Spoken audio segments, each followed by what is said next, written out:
My best friend refused to come home from vacation after her daughter attempted suicide, then accused me of kidnapping her for taking her daughter in. When I confronted her, she scoffed and said she did it for attention. I just stared at her. That was 6 months ago. This morning, she was crying outside a courtroom she wasn't allowed in. My best friend Claire had always dreamed of being a mother. Ever since we were teenagers, she'd constantly talk about what kind of mom she'd be and how many kids she'd have. So when Julia was born, Claire was over the moon, and I was just as happy. I'd never seen her glow so bright. Our daughters, Julia and my Emma, grew up together like sisters, spending weekends and holidays at each other's houses. Fast forward 15 years, Claire asked if I could watch Julia for a week while she took a solo vacation to Bali. It wasn't unusual. Claire liked her breaks, and Julia practically lived at my house anyway. The first 2 days were fine. Typical teen stuff, Netflix marathons, junk food, all of that. But on day 3, things took a turn. At dinner, I called Julia down from her room, but she didn't answer. Emma said she hadn't seen Julia since lunch, and a weird feeling settled in my stomach. I walked upstairs, knocked on her door, but got nothing. I tried opening the door, but it was locked. Julia never locked her door. Something was off. I grabbed the key from the hallway drawer and opened the door, my heart pounding. Julia was lying on her bed, barely breathing, surrounded by empty med bottles and a folded note. My vision blurred as I dialed 911. Emma stood frozen behind me, crying, asking what was happening, but I couldn't find the words. Everything happened fast. The ambulance arrived, and I was answering questions from EMTs while frantically texting a neighbor to watch Emma. On the ambulance ride, I called Claire. She was still at the resort. Through choking sobs, I told her what happened, but instead of sounding even remotely worried, Claire hesitated, then said, "Is it really that serious? Maybe she just wanted attention." I felt my stomach drop. My head spun in disbelief. At the hospital, the doctor explained Julia needed her stomach pumped. I texted Claire immediately. Surely now she'd realize how serious it was. But Claire's next message knocked the wind out of me. "Changing flights is $200. It's expensive. Plus, you don't have to go to the hospital every day. That's literally what nurses are for." I stared at my phone, my blood boiling. I wanted to scream, but I knew Julia needed me more than Claire's drama right now. I took off work, used my vacation days, and spent 3 straight nights in the hospital chair beside Julia's bed. One night she told me she thought Claire didn't love her anymore. She asked why her mom wasn't coming back for her. I didn't know how to respond. I just hugged her, feeling a wave of anger in my chest. Throughout all this, I sent Claire constant updates, photos, and texts, but each response I got back was shorter, colder. Meanwhile, she posted beach selfies, captioning, "Living my best life." It hit me then that the Claire I knew, the devoted mom she always claimed to be, had completely vanished. When Julia was discharged, I prepared a safe, comforting room for her at my place. I tried countless times to talk to Claire about the situation, but she brushed it off every time. Claire finally showed up at my house, a full day after landing, deeply tanned and relaxed. She gave Julia an awkward half-hug, then immediately asked about the luggage she'd left before vacation. As I explained Julia's recovery plan, Claire's eyes darkened, her jaw tightening with every word. Suddenly Claire snapped. She stood up, accusing me of parenting her child behind her back. Her voice got louder, and she started shouting about me overstepping boundaries and blowing things out of proportion. It was probably just for attention, she spat. That's when I heard a choked sob from the hallway. Julia stood frozen, tears streaming down her cheeks. Claire barely glanced at her daughter. My heart pounded. "Are you kidding me?" I shouted. I yelled at Claire that she chose the beach over her dying daughter, but Claire just scoffed, rolling her eyes. "Teens are dramatic. You should have known better." That was it. I snapped and unloaded everything. I told her she was selfish, that she'd consistently put herself first, that Julia's life was apparently only worth $200 to her. Claire's voice lowered, venomous and cold. "You don't understand what it's like needing a break from your kids." At that exact moment, something between us shattered completely. I saw who Claire really was, and I knew instantly our friendship was beyond repair. Claire grabbed Julia's bag and demanded she leave, but Julia locked herself in my bathroom, sobbing uncontrollably, refusing to go. And that's when Claire lost it. She began yelling, accusing me of kidnapping her daughter, and before I knew it, her phone was out, and she was calling the police. "Go ahead," I said. "Call them. Let's see what they think about a mother who wouldn't interrupt her vacation when her daughter attempted suicide." That only made Claire angrier. She stormed out and came back 20 minutes later with 2 police officers. She was actually claiming I was kidnapping her daughter. The officers looked uncomfortable when they realized the situation. I showed them Julia's discharge papers and tried to explain about the suicide attempt. Claire interrupted constantly,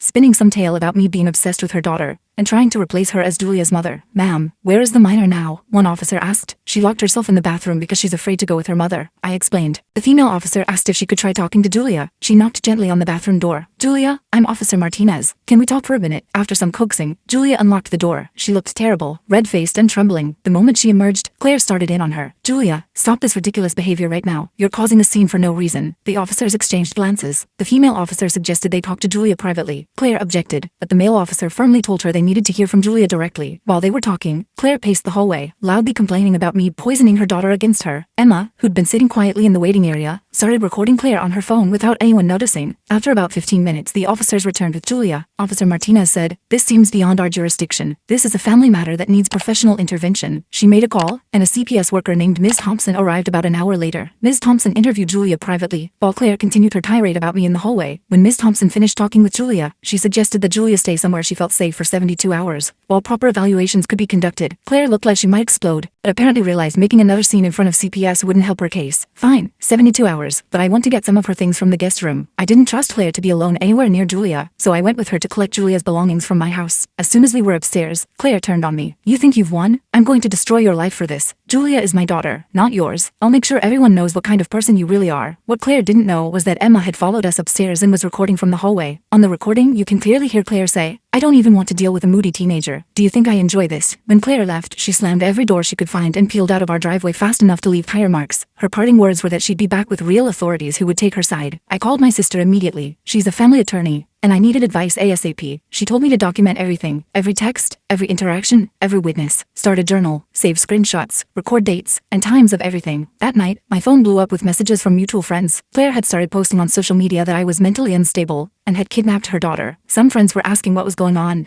Some were already taking Claire's side, and others were sending supportive messages. I couldn't believe how quickly everything had fallen apart. Just a week ago, Claire and I were planning our annual summer beach trip together. Now she was publicly accusing me of kidnapping, and I was hiding her daughter from her. The next morning, I took Julia to her scheduled therapy appointment. I was waiting in the reception area when Claire barged in, demanding to participate in the session. I'm her mother. I have every right to be there. The therapist, Dr. Chen, came out to the waiting room when she heard the commotion. She calmly asked to speak with Claire privately before making any decisions. Claire went with her, leaving me and Julia in the waiting room. Are you okay? I asked Julia. She looked down at her hands. There's something I haven't told anyone, she whispered. The reason I did what I did? I found messages on Mom's phone. She was texting her friend Leah about how much she resents being a mother, how she wishes she could just leave and never come back. My heart broke for her. Julia, I'm so sorry. I'm scared to tell the therapist or the CPS lady. What if they make me go to a foster home or something? I took her hand. You should tell Dr. Chen everything. The more she knows, the better she can help. And you always have a home with us, no matter what. About 20 minutes later, Dr. Chen emerged looking concerned. Claire stormed out behind her, yelling that Dr. Chen was biased and unprofessional. She didn't even look at Julia as she left. Dr. Chen asked to speak with both Julia and me. She recommended continued professional support for Julia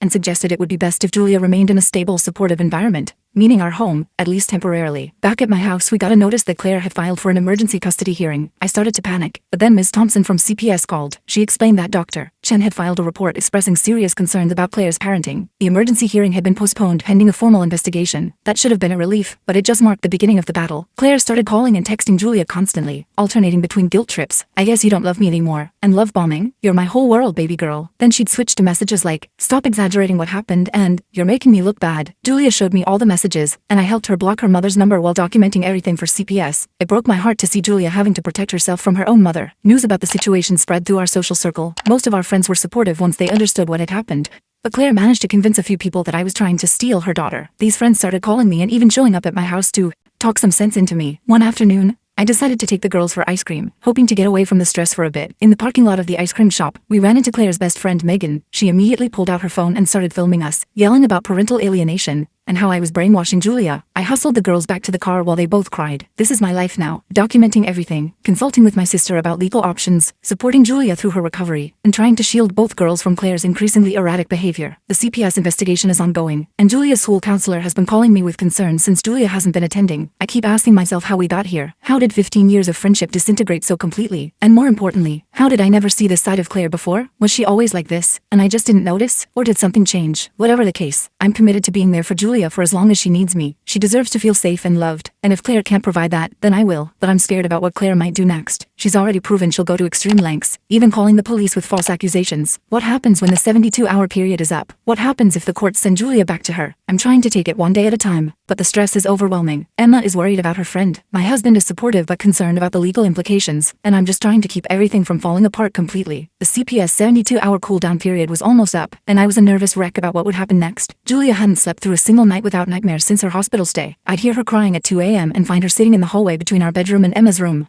not wanting to wake anyone but too scared to be alone. My husband Rob was amazing through all this, baking Julia's favorite pancakes in the mornings, and helping both girls with homework to keep some sense of normalcy. The night before the 72 hours were up, Julia had the worst panic attack I'd ever seen. She couldn't breathe, her whole body was shaking, and she kept saying, please don't make me go back, over and over. After we finally got her calmed down and back to sleep with Emma keeping her company, Rob and I sat at our kitchen table feeling completely helpless. What if they make her go back to Claire? I whispered, not wanting the girls to overhear. You saw her tonight? She's terrified. Rob squeezed my hand. We'll figure something out. Your sister's coming tomorrow morning, right? She'll know what to do. My sister Natalie arrived at 7 a.m. sharp the next day, looking every bit the tough attorney in her navy pantsuit. She'd brought a stack of papers and her laptop, turning our dining room into a makeshift law office. She went through everything we'd documented so far and nodded approvingly. You did good keeping records, she said, reviewing the screenshots of Claire's messages and Emma's recordings. This will help, but I need to prepare you. Family court can be unpredictable. Biological parents get a lot of leeway. Ms. Thompson from CPS arrived at 9 a.m. for a follow-up assessment. She interviewed Julia again, then asked to speak with me and Rob. Her expression was serious but sympathetic. Based on my preliminary investigation and Dr. Chen's report, I'm recommending temporary guardianship be granted to you while we complete a more thorough assessment, she told us. However, Claire has hired an attorney who's fighting this hard. There's going to be a hearing tomorrow. I felt a wave of relief followed immediately by dread about facing Claire in court. As if on cue, my phone buzzed with a text from Claire. Hope you enjoyed playing mommy. See you in court tomorrow. The rest of the day was a blur of preparation. Natalie coached Julia on what to expect if the judge wanted to speak with her. Rob took Emma to his parents' house. We decided it was better if she wasn't around for the stress of the hearing. I could barely eat or sleep, my mind racing with worst-case scenarios. The family court was smaller than I expected, more like a conference room than the dramatic courtrooms you see on TV. Claire was already there when we arrived, sitting beside a slick-looking attorney in an expensive suit. She didn't acknowledge us, just stared straight ahead with a slight smirk on her face. Julia gripped my hand so tight it hurt. I could feel her trembling next to me. Natalie kept a reassuring hand on her shoulder as we took our seats. The judge was an older woman named Judge Patel with reading glasses and a no-nonsense expression. She reviewed the case file for what felt like forever before addressing the room. I've reviewed the reports from Child Protective Services and Dr. Chen, as well as the hospital records, she said. I'd like to speak with Julia privately in my chambers. Claire's attorney immediately objected, claiming I had coached Julia. The judge overruled him and led Julia away. Those 15 minutes were the longest of my life. Claire kept glaring at me from across the room while her attorney whispered to her. When they returned, Julia looked drained but somehow calmer. Judge Patel adjusted her glasses and addressed the court. Based on all evidence before me, including my conversation with Julia, I'm granting temporary guardianship to Mr. and Mrs. Reynolds for a period of 30 days, during which time a complete family assessment will be conducted. Claire gasped audibly. Her attorney started to object, but Judge Patel wasn't finished. Mrs. Davis will have supervised visitation twice weekly at the Family Services Center. Additionally, I'm ordering Mrs. Davis to complete a psychological evaluation and attend parenting classes before the next hearing. Claire stood up, her face red. This is ridiculous. She's my daughter, Mrs. Davis. Control yourself or I'll hold you in contempt, Judge Patel warned. This temporary arrangement is in your daughter's best interest until we can fully assess the situation. The look Claire gave me as we left the courtroom was pure hatred. She brushed past Julia without a word and stormed out, her attorney rushing after her. In the parking lot, Julia collapsed against me in tears, but they were tears of relief. I don't have to go back, she kept saying. I don't have to go back. Not for at least 30 days, Natalie clarified gently. And hopefully not after that either, but we need to be prepared for a longer battle. She wasn't wrong. The 30-day temporary guardianship was just the beginning of what turned into a war. Claire missed her first 2 supervised visits, then showed up to the third one with a brand new attitude and expensive gifts for Julia. The supervisor's report noted that Claire seemed more interested in taking selfies with Julia to post online than actually connecting with her daughter. Then came the social media campaign. Claire posted daily about being a mother fighting to get her daughter back, and how I was a mentally unstable woman obsessed with her child. She twisted everything, claiming Julia's hospital stay was due to an accidental overdose, not a suicide attempt, and that I was exploiting a teenager's mistake to kidnap her. Some of our mutual friends actually believed her. Jessica, who I'd known for 10 years, texted me that I should stop the drama and give Claire her daughter back. Michael, another longtime friend, left a voicemail saying he was disappointed in me for coming between a mother and child. The worst part was the impact on Julia. She'd start to make progress in therapy, then see one of her mom's posts or hear about Claire's latest lies, and she'd spiral again. One night she showed me a group chat where her former friends from Claire's neighborhood were calling her a liar and attention seeker. She was devastated. Why doesn't she just let me go? Julia sobbed. If she doesn't even want me, why is she fighting so hard? I didn't have a good answer. All I could do was hold her and promise we wouldn't give up. Emma was struggling too. She'd lost friends whose parents sided with Claire, and she was dealing with nasty comments at school. But she stayed fiercely loyal to Julia, even getting suspended for a day after confronting a kid who was spreading rumors about Julia's fake suicide attempt. 3 weeks into the temporary guardianship, Claire escalated things again. She showed up at Julia's therapy appointment, creating such a scene that security had to escort her out. That same day, someone keyed my car in the office parking lot with the word "thief" scratched into the driver's door. I couldn't prove it was Claire, but the timing wasn't exactly subtle. Rob was getting worried about security. He installed cameras around our house and changed the locks after Julia mentioned that Claire had a spare key from when she would house sit for us years ago. It felt paranoid, but necessary. The 30-day review hearing approached quickly. Ms. Thompson had completed her assessment and recommended extending my guardianship for at least 6 months. Dr. Chen provided a strong report about Julia's progress in therapy and the damage that would be done by forcing her to return to Claire's custody. We felt cautiously optimistic. Then, 2 days before the hearing, we were blindsided. Claire's attorney filed an emergency motion claiming Julia's father Mark wanted custody. This made no sense. Claire had always told us Mark abandoned them when Julia was a baby and wanted nothing to do with his daughter. Julia had never even met him. Natalie was furious. This is a delay tactic, she explained. They know they're losing, so they're throwing in a complication to buy time. The judge postponed the hearing by 2 weeks to investigate the father's claim. I was beside myself with frustration, but Natalie saw an opportunity. If Mark really is in the picture, maybe we should talk to him, she suggested. Claire's painted him as the villain for 15 years, but what if that's not the full story? Julia was hesitant but curious about the father she'd never known. With her permission, Natalie hired a private investigator who tracked down Mark Hansen in a town about 3 hours away. He was remarried with 2 young kids and worked as an architect. Nothing about him matched Claire's description of a deadbeat who abandoned his family. I was nervous about contacting him, but if he was terrible or wanted nothing to do with Julia, but we needed to know the truth. Natalie called him first, explaining the situation professionally. To our surprise, Mark asked to video chat with all of us that same evening. When his face appeared on the screen, I was struck by how much Julia resembled him. Same green eyes, same chin. He looked nervous, but eager. Julia, he said, his voice catching. I can't believe it's really you. Julia was speechless, staring at the father she'd never met. I squeezed her shoulder supportively. Mark explained his side of the story, and it was nothing like what Claire had told us. He and Claire had dated in college, and she got pregnant unexpectedly. They tried making it work, but split up when Julia was 2. He paid child support and had regular visitation until Julia was 4. Then Claire got a job opportunity in our city and moved 200 miles away. She promised we'd work out a new visitation schedule, Mark explained, but then she started making excuses. Julia was sick, she had plans, the timing wasn't good. Eventually she stopped answering my calls completely. He'd hired an attorney and fought for visitation, but Claire kept changing addresses and jobs. He sent birthday and Christmas gifts that were never acknowledged. When Julia was 7, he received a cease and desist letter from Claire's attorney claiming his harassment was causing Julia emotional distress. The letter said Julia was afraid of me and didn't want contact, Mark said, his voice breaking. I didn't want to traumatize my daughter, so I backed off. I kept paying child support through the state system, but Claire made it clear I wasn't welcome in Julia's life. He showed us a box of returned letters and cards he'd sent over the years. He'd kept track of Julia through distant mutual friends and social media, always hoping she might reach out when she was older. Julia was crying quietly beside me. She told me you left because you didn't want a kid, she said. She said you never paid child support or sent birthday cards. Mark shook his head sadly. I never stopped trying, Julia. I never stopped loving you. It was a lot for Julia to process. After the call, she shut herself in her room for hours. When she finally came out, her eyes were puffy from crying, but she seemed stronger somehow. I want to meet him, she said decisively. In person? Mark drove down that weekend. The meeting was awkward at first. How could it not be? But watching them together, seeing the same mannerisms, the same way they both talked with their hands when excited, was remarkable. Mark brought photo albums of Julia's early years and his side of the family she'd never known about. Julia discovered she had 2 half-siblings, a stepmother named Karen who was a high school art teacher, and grandparents who'd been keeping gifts for her birthday every year, hoping to give them to her someday. While they were getting to know each other, I stepped outside to give them privacy and found a notification on my phone. Claire had posted a photo of herself looking sad next to a picture of Julia as a toddler, with the caption, "Missing my baby girl who was manipulated into thinking I'm a bad mother. Now her father who abandoned us is pretending to care after 15 years of absence. Money changes people." I wanted to throw my phone across the yard. The audacity of her lies was unbelievable, but then Rob showed me something else. Claire's story was starting to unravel publicly. Former classmates of Claire and Mark were commenting on her posts with their memories of what actually happened. Mark's sister had posted counter evidence showing the child support payments and returned gifts. Claire's carefully constructed narrative was falling apart. The extended custody hearing finally arrived. Mark attended, not to seek custody himself, but to support Julia's desire to stay with us, while he gradually built a relationship with her. His testimony about Claire's parental alienation clearly impacted Judge Patel. Claire's attorney tried to paint Mark as an opportunistic absent father, but the evidence of his efforts to stay connected was overwhelming. The real bombshell came from an unexpected source. Claire's current boyfriend Taylor showed up to testify. Claire looked shocked to see him there. Clearly she hadn't anticipated this. Taylor testified that Claire had confessed to him that she deliberately kept Julia from her father, and had been using her daughter primarily for social media content.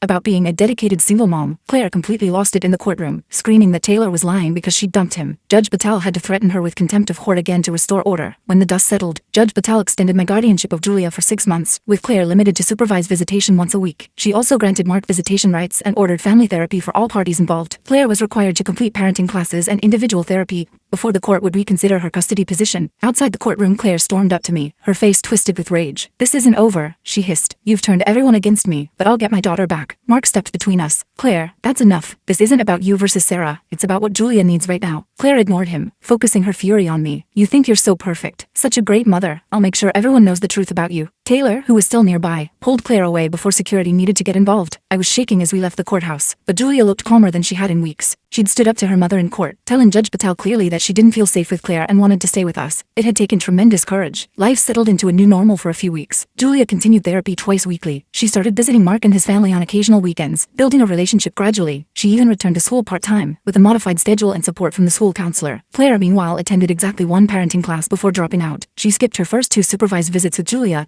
then showed up to the third one smelling of alcohol, causing the supervisor to end the visit early. She continued her social media campaign, but was getting less and less sympathy as more people learned the truth. I thought things were finally calming down until I got a call from the school one afternoon. Julia had received dozens of text messages from unknown numbers calling her horrible names and telling her to just finish the job right this time. Someone had distributed her phone number and encouraged this targeted harassment. The school counselor had found her having a panic attack in the bathroom. I rushed to pick her up, and we went straight to the police station to report the cyberbullying. The officer was sympathetic but not optimistic about tracing anonymous texts. He took screenshots of everything and filed a report, suggesting we change Julia's phone number immediately. That night, while Julia was finally sleeping with the help of anxiety medication Dr. Chen had prescribed, I sat in the kitchen with Rob trying to figure out our next steps. That's when Emma showed me something disturbing she'd found online. A fake profile of Julia had been created, supposedly confessing that she'd made up the SSI'd attempt for attention and saying horrible things about herself. Mom, I think Aunt Claire made this, Emma said quietly. She'd started calling Claire Aunt Claire, instead of just Claire only recently, as if trying to create distance from someone she'd once loved. Look at these phrases: seeking attention and causing drama for no reason. That's exactly how she talks. She was right. It was Claire's language, Claire's accusations, just put into Julia's mouth. We reported the fake profile and got it taken down, but the damage was already spreading through Julia's social circles. The next day, Julia didn't want to get out of bed. I didn't push her. She'd been through enough. I called her therapist, who suggested an emergency session that afternoon. I was working from home to keep an eye on her when someone started pounding on our front door. It was Claire, looking disheveled and angry. I opened the door just enough to talk to her, keeping the security chain on. Where is she? I know she's here. I want to see my daughter now, Claire demanded. Claire, you know you only have supervised visitation. If you want to see Julia, you need to schedule it through family services. That's bullshit and you know it. You've poisoned everyone against me. Julia, Mark, even Taylor. You've ruined my life. I tried to remain calm. Claire, please leave. You're violating the court order by being here. I'm not going anywhere until I see Julia. She tried to push the door open, but the security chain held. I'm calling the police, I warned her. Go ahead, call them. They can't keep a mother from her child forever. I closed the door and immediately dialed 911. Claire continued pounding and shouting. Upstairs, I could hear Julia crying. I texted Rob, who was at work, letting him know what was happening. The police arrived within minutes. Claire immediately switched to a tearful, vulnerable persona, claiming she was just a concerned mother trying to check on her daughter after hearing she wasn't in school. The officers, thankfully,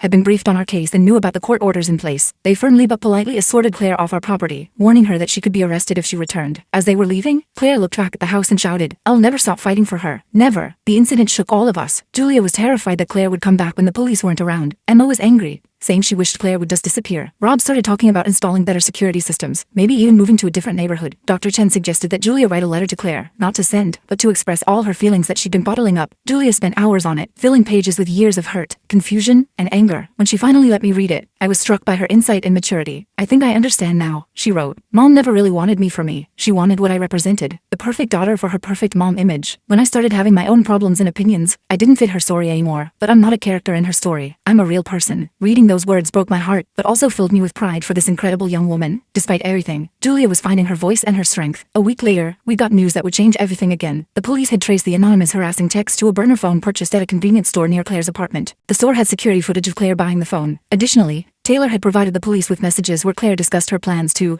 make Julia regret choosing Sarah over me and teach her a lesson about loyalty. Claire was arrested for cyberbullying, harassment, and violating the restraining order. She was released on bail the next day, but the damage to her case was irreparable. Her lawyer withdrew, and the court suspended even her supervised visitation pending criminal proceedings. The news spread quickly through our community. Former friends who had sided with Claire now reached out to apologize to us. Julia received supportive messages from classmates who had previously believed the rumors about her. The tide had turned completely. Mark invited Julia to spend a weekend with his family, a big step that she was finally ready for. Watching her pack her overnight bag with excited nervousness reminded me that despite all the trauma, she was still just a teenager with normal teenage emotions. I felt a pang of sadness, wondering if this was the beginning of her moving on from us, but I quickly pushed that thought aside. This was what healing looked like. The weekend with Mark went surprisingly well. Julia came home with stories about her half-siblings, aged 7 and 9, who apparently thought their big sister was the coolest person ever. She'd helped her stepmother Karen with an art project, and discovered they shared a love of photography. Mark had taken her hiking to his favorite spot overlooking the valley, something they discovered they both enjoyed. "It's weird," Julia told me as I helped her unpack. "Being there feels both totally new and somehow familiar at the same time. Like, Mark has some of the same habits I do. We both organize our books by color instead of author, and we both hate the crusts on sandwiches. Biology is pretty amazing that way," I said, folding her sweater. "How do you feel about everything?" Julia sat on her bed, thoughtful. "I'm still processing it all. I keep thinking about all the years I believed Mom's lies about him, all the birthdays and holidays we could have shared. It makes me angry but also sad. Like, what kind of mother keeps a kid from their dad who actually wants to be involved?" I didn't have a good answer. Claire's behavior defied logical explanation. The next morning I was making breakfast when Julia came downstairs looking troubled. She handed me her phone, showing me a text from an unknown phone number. Hope you enjoyed playing Happy Family with Mark. Don't forget who your real parent is. This isn't over. My stomach dropped. When did you get this? Late last night. I didn't want to worry you then. I immediately called Natalie, who advised us to report it to the police as another violation of the restraining order. The officer who took our report seemed frustrated that Claire was continuing to harass Julia despite her pending charges. We'll add this to her case file, he promised. In the meantime, I'd suggest Julia gets a new phone number again. 2 days later, we received notice that Claire had checked herself into a mental health facility, claiming emotional distress. Her criminal hearing was postponed, and her attorney, she'd hired a new one,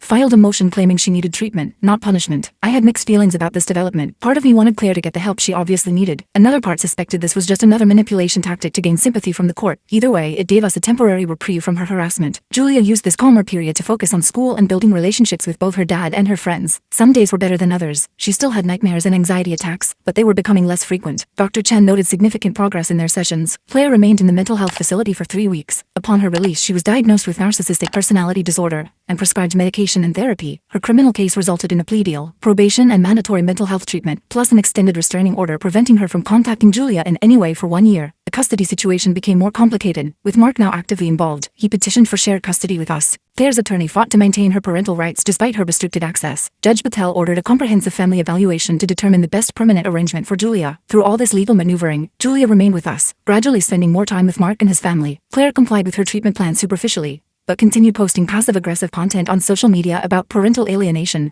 and the system failing mothers. Julia's 16th birthday approached, her first without Claire, but with her newly discovered father and extended family. She wanted a small celebration. Still wary of large gatherings after the cyberbullying incident, we planned a dinner with just our immediate family, Mark's family, and 2 of Julia's closest friends. The evening before her birthday, we were finishing decorations when the doorbell rang. Rob answered it and returned with a large package labeled, "For Julia, happy birthday from Mom." Julia stared at it warily. "I don't want to open it." "You don't have to," I assured her. "But what if it's something weird or scary? Shouldn't we know?" She had a point. Rob carefully opened the package while Julia, Emma, and I watched from a distance. Inside was a photo album and a letter. Rob checked that there was nothing harmful before handing it to Julia. The album contained baby photos of Julia that we'd never seen. Her first steps, early birthdays, holidays. The letter was surprisingly civil, expressing regret for how things had turned out, and asking Julia to remember the good times we had. It was signed, "Love always, Mom." Julia leafed through the album silently, her expression unreadable. Finally, she closed it and handed it to me. "Can you put this somewhere safe? I'm not ready to look at it right now, but I might want it someday." "Of course," I said, taking the album. "Whatever you need." Julia's birthday dinner the next day was a success. Mark and Taryn brought thoughtful gifts, a professional camera she'd been wanting,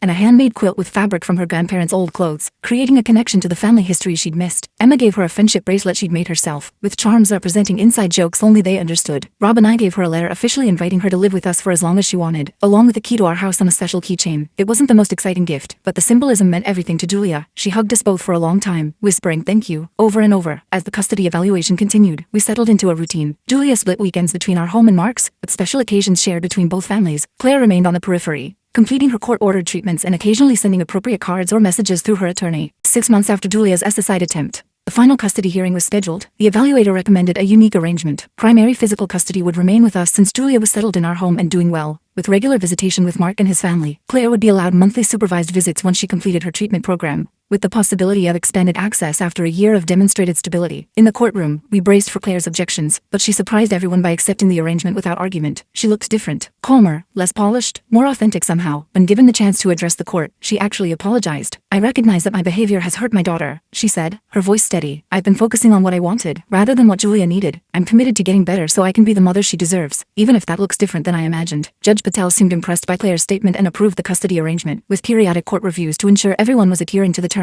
Outside the courtroom, Claire approached us cautiously. Julia tensed beside me, and I put a protective arm around her shoulders. "Julia, I know you don't believe me right now, and I don't blame you," Claire said, "but I'm trying to change. Really trying. I hope someday you'll give me another chance to be in your life." Julia nodded stiffly but didn't speak. Claire seemed to accept this, turning to leave without pushing for more. As we walked to our car, Julia was quiet. Finally she said, "Do you think she meant it about changing?" "I don't know," I answered honestly. "People can change if they really want to and put in the work, but it takes time to rebuild trust once it's broken. I'm not ready to forgive her," Julia said firmly. "Maybe someday, but not now." "That's completely valid," I assured her. "You don't owe her forgiveness on any timeline but your own." That night I found Julia sitting on our back porch swing, looking at the stars. I sat beside her and we swung quietly for a few minutes. "Sarah," she said finally, "thank you for saving my life, not just that night, but every day since." I wrapped my arm around her, my throat tight with emotion. You're the one who did the hard work, Jules. I'm just grateful I get to see the amazing person you're becoming. I used to think I didn't matter to anyone, she said softly. Now I know that's not true. As we sat there under the stars, I reflected on how differently things might have turned out if I hadn't found Julia that night, if I'd respected Claire's parental authority despite my concerns, if I'd backed down when faced with police and accusations. The thought was unbearable. Our journey was far from over. Julia still had a lot of healing to do. The relationship with her father was still new and developing. Claire remained an unpredictable factor in our lives, but for the first time in months, I felt genuine hope for Julia's future, and for all of us. The broken friendship with Claire would always be a painful chapter in my life. I mourned the loss of the person I thought she was, the years of shared memories and trust, but in its place, something stronger had formed, a chosen family built on genuine care rather than obligation or image, and watching Julia blossom in that environment made everything we'd been through worthwhile. The broken friendship ending. For the next couple of months, things were actually pretty stable. Julia was attending therapy regularly and her therapist reported good progress. She'd even started going back to school full-time, though we'd arranged with the administration that she could call me to pick her up if things got overwhelming. Mark was proving to be an amazing dad, patient, thoughtful,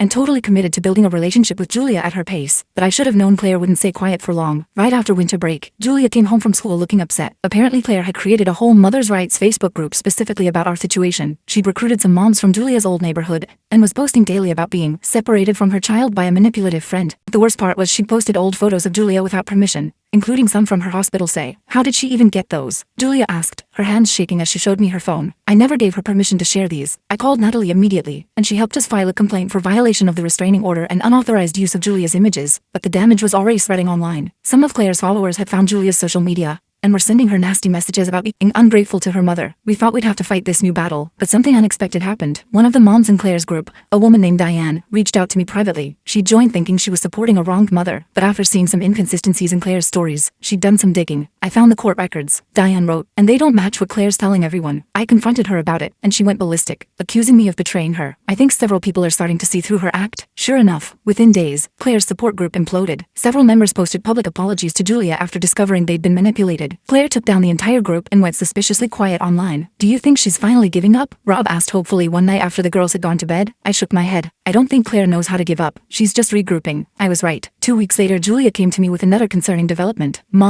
Sarah, she corrected herself, though secretly, my heart swelled a little whenever she accidentally called me Mom. Claire's been emailing my teachers. She showed me her school email, which included a forwarded message from her English teacher. Claire had contacted every one of Julia's teachers, claiming she was concerned about her daughter's academic performance, and requesting regular updates on assignments and grades, despite the court order specifying all educational information should go through me or Mark. The school administration was amazing once I explained the situation. They sent out a staff-wide alert about Claire and reinforced their security protocols to prevent her from accessing Julia's records or the building itself. Claire's next move came during Julia's therapy session. Dr. Chen called me immediately afterwards, sounding troubled. I wanted to let you know that Claire somehow obtained my professional email address and sent me a lengthy message containing what she claims is Julia's history of manipulation and attention-seeking behavior. It's highly inappropriate and I reported it to the court. Julia was devastated when she found out. She's trying to turn everyone against me, she whispered, hugging her knees to her chest. Even my therapist. But it's not working, I pointed out gently. Dr. Chen saw right through it. Everyone who matters knows the truth about you, Julia. That seemed to help, but I could see the toll this constant battle was taking on her. And on Emma too. My daughter had been Julia's rock through everything, but I noticed she was becoming anxious about her own reputation at school after Claire started suggesting online that Emma was a bad influence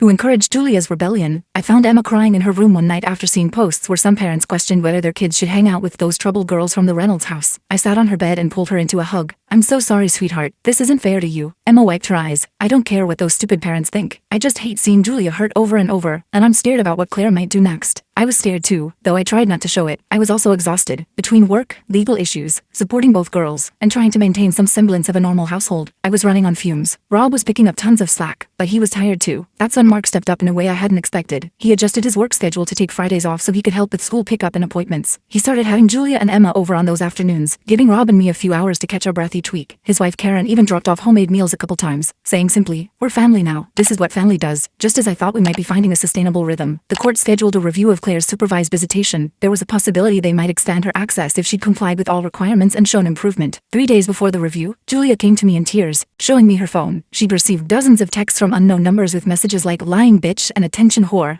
and "everyone knows you're making this up." Some even contained threats. "Maybe you should try killing yourself for real this time." I was horrified and immediately called the police. They took a report and said they'd try to trace the numbers, but admitted these harassment campaigns were often difficult to track. We got Julia a new phone number the same day, but the damage was already done. She had nightmares that night and could barely function the next day. At the visitation review hearing, we presented evidence of the harassment. The phone company had traced the text to a burner phone purchased at a convenience store near Claire's apartment. The store's security footage clearly showed Claire buying the phone, wearing a baseball cap but still easily identifiable. Claire's attorney tried to argue there was no definitive proof she'd sent the messages, but the judge wasn't buying it. Instead of expanding Claire's access, the judge maintained the supervised visitation schedule and ordered Claire to undergo a complete psychological evaluation before any changes would be considered. Outside the courtroom, Claire's attorney pulled me aside. "My client is experiencing financial hardship that's preventing her from attending all her mandated therapy sessions," he explained. "She's asked if you would consider reducing the child support you're receiving to offset those costs." I just stared at him. "I'm not receiving any child support. Claire hasn't paid a dime since Julia came to live with us." The attorney looked genuinely surprised. "But my client said she's been paying substantial support." "She lied to you," I said simply. "Check the court records." That evening, Julia seemed unusually quiet after her supervised visit with Claire. I found her sitting on her bed, staring at the wall. "Everything okay, sweetheart?" I asked, sitting beside her. Julia hesitated. She seemed different today, like, really calm and nice. She brought some of my old books from when I was little and talked about normal stuff. "That sounds positive," I said cautiously. "Yeah, but..." Julia twisted her fingers together nervously. When the supervisor went to take a phone call, Mom leaned over and whispered that she knows I'll come to my senses soon, and that I'd regret betraying her if I didn't. My heart sank. "Did you tell the supervisor?" Julia shook her head. Mom was smiling the whole time, like she was saying something sweet. It would have been my word against hers. I scheduled an emergency session with Dr. Chen the next day. During the appointment, she suggested that Julia document specific instances of Claire's manipulation and threats for the court. "I know it's difficult," Dr. Chen told her, "but creating a clear record of these behaviors is important." Julia agreed but found the process incredibly triggering. Just writing down some of the things Claire had said and done over the years brought back nightmares and anxiety attacks. We created a system where she'd write for 20 minutes, then take a break with either Emma or me nearby for support. Even with these precautions, it was grueling work. What emerged from Julia's documentation was a pattern we hadn't fully understood before. Whenever Julia had shown independence or formed close friendships, Claire had found ways to sabotage them. She'd accidentally schedule family events when Julia had friend gatherings. She'd tell Julia that friends had said negative things about her behind her back. She'd even called the parents of Julia's friends to suggest their children might be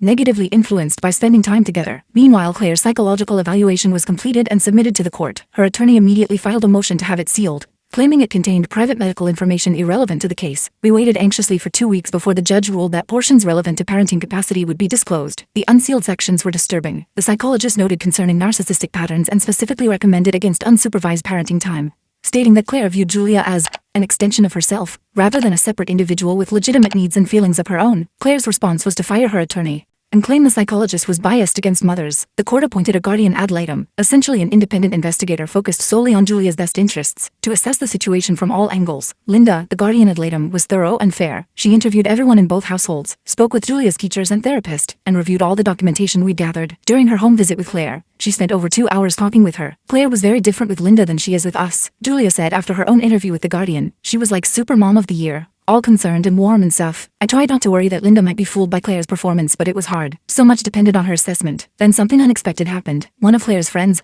a woman named Patricia who'd initially been hostile toward me, reached out asking to meet for coffee. I was suspicious but agreed to meet in a public place. Patricia fidgeted with her coffee cup for several minutes before finally speaking. "Claire asked me to lie to the guardian," she blurted out. "She wanted me to say I'd witnessed all these perfect mother-daughter moments between her and Julia over the years, but I can't do it, not anymore." She explained that Claire had coached her on exactly what to say, including specific events that Patricia had never actually witnessed. "I've been friends with Claire for years, and I always thought you were the bad guy in the story, but now I'm not so sure." Patricia provided a sworn statement about Claire's attempted witness tampering, which we immediately forwarded to Linda and the court. Even more surprising, a few days later, Mark received a call from Taylor, Claire's now ex-boyfriend. He'd ended their relationship after discovering the extent of Claire's manipulation, and wanted to provide information he thought might help protect Julia. "I should have spoken up sooner," Taylor told Mark. "I saw warning signs but didn't want to believe it. Claire was obsessed with what she called winning against you guys, but she barely mentioned Julia's well-being. It was all about proving she was right." Taylor provided screenshots of disturbing messages where Claire discussed using Julia to maintain her Mother of the Year image on social media, and complained about how much easier life would be without teenage drama. Linda's final report to the court was comprehensive and unflinching. She recommended Julia remain in my custody with continued therapeutic visitation with Claire, but the report contained something none of us had anticipated: concerns about Claire's financial exploitation of Julia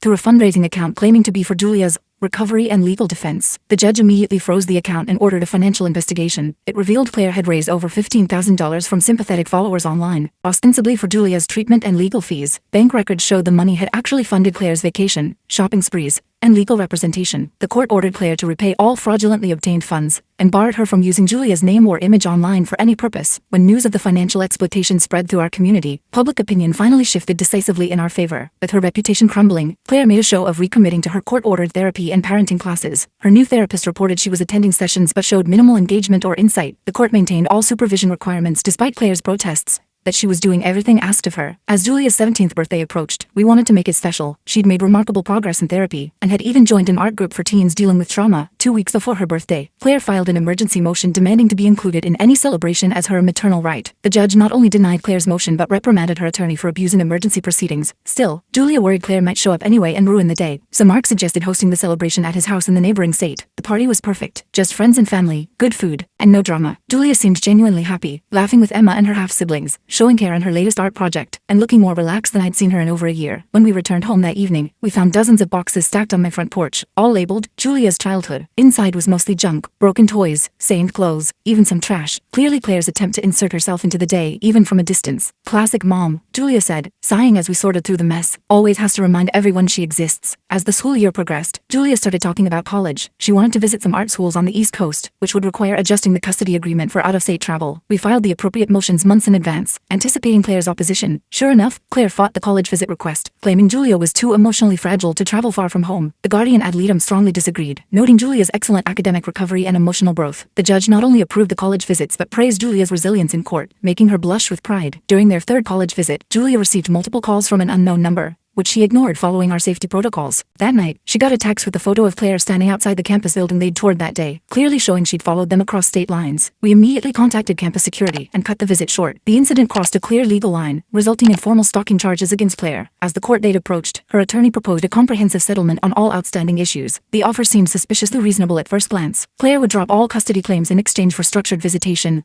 and Julia maintaining her mother's health insurance into college. But something felt off, so we requested a mediation session, rather than simply signing the agreement. In mediation, Claire initially appeared cooperative, even apologizing for any misunderstandings. But when discussion turned to Julia's college choices, her true motivation emerged. She insisted Julia attend her alma mater where Claire had connections, essentially trying to control Julia's college experience and regain access to her life. When we rejected that demand, Claire's facade crumbled completely. She accused Julia of being manipulated and ungrateful, her voice rising with each word until the mediator had to end the session. The mediator later recommended the court be informed of Claire's continuing control issues. Following the failed mediation, Claire escalated her online campaign again, but this time, her mother's rights group quickly imploded, as members realized they were being manipulated when Claire's documented actions didn't match her victim narrative. The criminal stalking case proceeded with solid evidence from the college incident. 2 days before the hearing, Claire checked herself into a mental health facility, resulting in a postponement of the proceedings. After a 3-week hospital stay, Claire emerged with a bipolar disorder diagnosis that she immediately tried to use as justification for all her actions, but the treating psychiatrist's report noted that mental health issues didn't explain the calculated nature of many of her behaviors. As Julia's 18th birthday approached, we were all aware of its significance. Once she turned 18, many court-mandated restrictions would naturally expire. Claire sent a certified letter announcing she would appear at our house at midnight when Julia legally became an adult and could make her own choices without interference. We obtained an extended restraining order based on the continuing pattern of harassment and Julia's legitimate fear for her safety. But at 12:01 a.m. on Julia's birthday, Claire pulled up outside our house anyway, honking and shouting that she had a right to see her adult daughter. I called the police while Mark, who'd come over for backup just in case, stood at the door ensuring Claire couldn't enter. When officers arrived, Claire actually handed them a document she claimed was a court order granting her access. The officers quickly identified it as fraudulent and warned her about potential criminal charges for creating false legal documents. The fake court document incident resulted in formal charges. Rather than another lengthy court battle, the prosecutor offered a plea deal including mandatory psychiatric treatment and a 5-year restraining order. At the hearing, Julia delivered a powerful victim impact statement that left everyone in the courtroom emotional. "My mother has always seen me as an extension of herself, not as my own person," she said in a clear, steady voice. "When I didn't reflect the image she wanted, she tried to break me rather than accept me. But I hope someday she gets the help she needs, not just for my sake, but for hers." The judge commended Julia's maturity while accepting the plea deal with additional monitoring requirements. With legal matters finally concluded, Julia focused on her future. She applied to several art schools, struggling a bit with essay questions about family and challenges,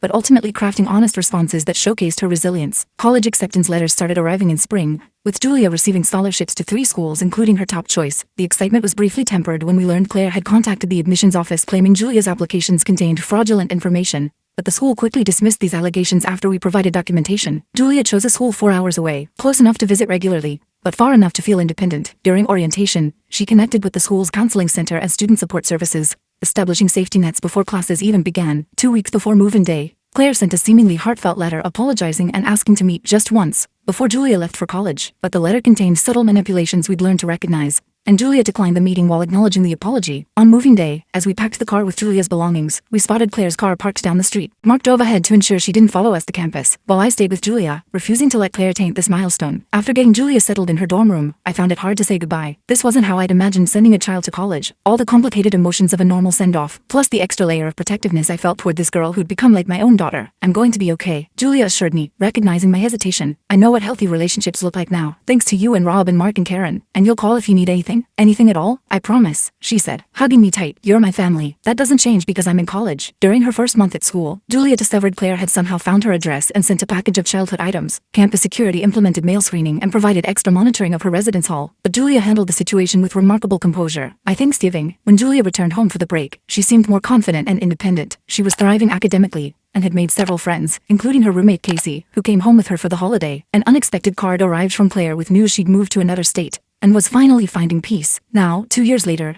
Julia is flourishing in college with a 3.8 GPA and a fantastic group of friends. She still sees a therapist occasionally, but mostly to process normal college stresses rather than trauma. She spends breaks and holidays alternating between our house and Mark's, with Emma visiting her at school whenever possible. She still receives occasional messages from Claire, who seems to have finally accepted the boundaries Julia has set. The messages are more respectful now, though they always contain hints of what their relationship could be. Julia maintains minimal contact on her own terms, not out of obligation, but as part of her own healing journey. Last week, Julia called with exciting news. Her artwork had been selected for a prestigious student exhibition. They want me to bring family to the opening, she said. So I need you, Rob, Emma, Dad, Karen, and the kids there. You're all my family. We wouldn't miss it for anything, I promised. The broken friendship with Claire will always be part of our story. The pain of losing someone I'd once considered a sister runs deep, and I sometimes still catch myself missing the person I thought she was. But what we've gained in return, this chosen family built around Julia's well-being, is more meaningful than I could have imagined. I watch Julia now, confident and thriving, pursuing her dreams without fear. I see Emma, whose unwavering loyalty to her friend taught her more about courage than any lesson could. I see Mark and his family, who opened their hearts to the daughter they'd been separated from. And I know that while blood might determine biology, true family is built through love, respect, and being there when it matters most.